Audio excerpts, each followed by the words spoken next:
the grad school that I'm looking at is really selective. Wait, Mariah, wait! I'm so sorry. Dumbledore! We started a new college program at Hogwarts and you've been accepted. Yes! Guys, I'm going to Hogwarts. I want to send yell, but they hate the Pacific Northwest. It's far too rainy. Yes, but we've got a very exciting night. There's lots of guests this time out. I think that there's some Death Eaters in there, and I hear that Umbridge is coming. Umbridge, don't get me started. How's that going, by the way? It's uncomfortable. So the dating thing is really... No, it's a long story. I don't want to get into it. Don't date other teachers. It's a for that. So anyway, school starts on September 1st. Okay. Don't be later. But yes, that's just about it. I have a funny feeling that something magical is about to happen. Magical things. Magic. I don't know if you knew, but Mariah's magic. That's why she wants to go to magic school. So, Don't you just love when the people who are hosting start stalling? it's a wonderful In any show? So, Dumbledore, do you want to tell them a joke and I'll go see what magic things are happening? I feel really on the spot here.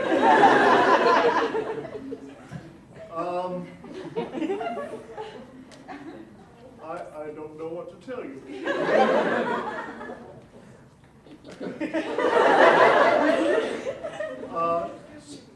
Tell them about the swimming pool.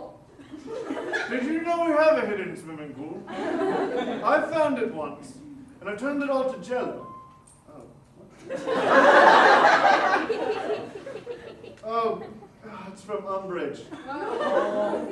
Gilbert here. Yes? Did you get my text? Yes, I got your text. I got all 500 of your texts. You didn't text me back. Quiet, you. I'm the oldest of three, and I am 9 years older than my youngest brother, which creates some interesting situations at home. And I never realized how bad the lyrics are on the radio until I was driving this last summer with my baby brother in the backseat. We're cruising, we're having a good time, and there's a song, I don't know what it's called, something to do with this guy talking about the different dresses his girlfriend wears and how he really likes it when she wears her birthday dress. I really wasn't paying attention until I heard this little voice in the back seat singing along with the backtrack going, birthday dress, birthday dress, birthday dress, birthday dress. And I turn around at the stoplight and I go, Reagan, do you know what a birthday dress is? And he just smiles at me. And that's when I realized that my brother knows a lot more about the world than I thought. So now we don't listen to the radio when he's in the car, because it just...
I took a theater class for script writing, and I was pretty excited for that. So got signed up, and you can work on whatever you want for the duration of the quarter. So I decided to write a spy movie. Lots of action, explosions, fights, daring escapes. Well, part of the course is you have to have a meeting with the teacher where he's read the plot of your movie and tells you what they think. So I went into my meeting, and he confessed to me he hadn't read it yet. So he said he would read it right now. So I'm sitting across the desk from him, and he starts reading to himself. So I'm sitting there for like a couple minutes, and then I notice his eyes start to droop, and he falls asleep. And I'm just sitting across the table from him, and I'm like, what do I do? Do I wake him up? Do I leave? 3 minutes go by. And then all of a sudden it's... And he continues reading as if nothing happened. So he finishes the script. And there's a brief moment, and he goes, I don't know what it is, but there's a big plot hole right in the middle. Where I feel like I missed something. And all I'm thinking internally is, I'm like, I know what happened. You fell asleep. So he starts giving me suggestions about the plot, where he's got these ideas for it, and he gets through about 3 of them. And then he falls asleep again. Mid-sentence. I felt like I was watching The Sopranos. He's like, and then he should... I was really worried, because when you write a spy movie and someone falls asleep like that, you're worried that you wrote the biggest flop in history. I was spending a weekend with my sister at my grandmother's place, and we decided to make macaroni and cheese. But we didn't have any milk in the fridge for some reason, and you can make macaroni and cheese with water, but it's not as good.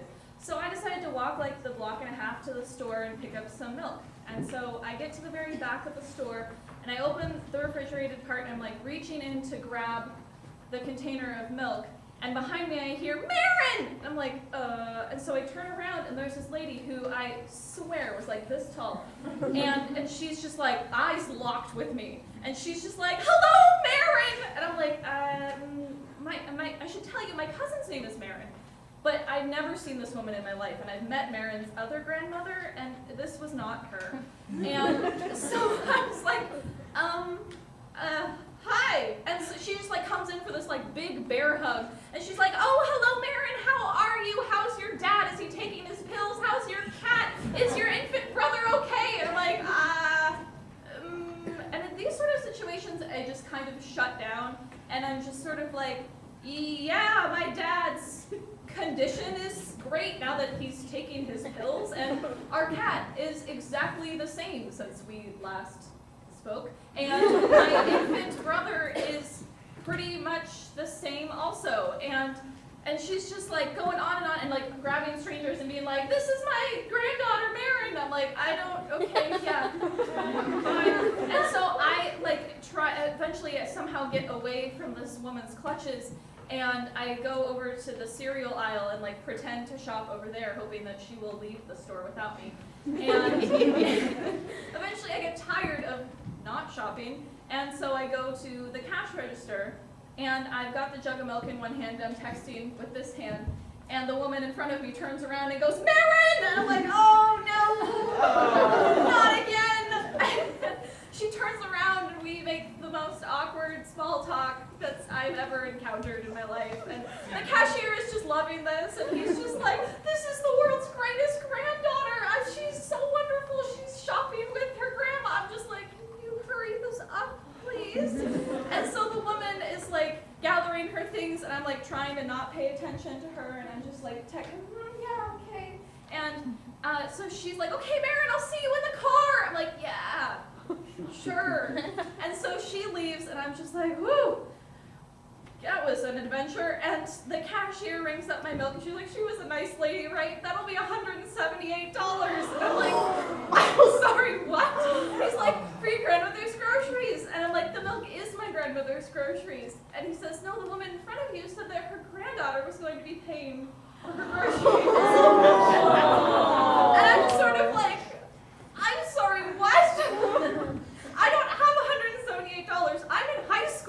And so I leave my purse and my wallet there as like a sign of good faith that I'm not robbing him, as some other people might. And so I run out into the parking lot, and at this point I figure out that she probably wasn't as senile as I had first anticipated, because what I see is a grocery cart filled with Grandma's groceries next to the biggest pickup you have ever seen in your life. And this 4'0" woman is tossing groceries into the bed of this truck. And she locks eyes with me, and I'm just like, hey! And she's like, ah! And throws a couple more bags in there, and runs to the front of the cab faster than I have seen my own grandmother move. And she's fumbling with the keys, and I just start running. I have no idea what I'm going to do when I get to this moment. I am much taller, and so my legs are much longer, and so I could easily outrun her. And so she's fumbling with her keys, and I mean, she's this tall, and the truck is just, and she's just and she eventually somehow unlocked, I guess she had a beeper thing, and she throws open the door and is Mount Everest, into the cab of this truck. And while she's mountain climbing, I grab onto her leg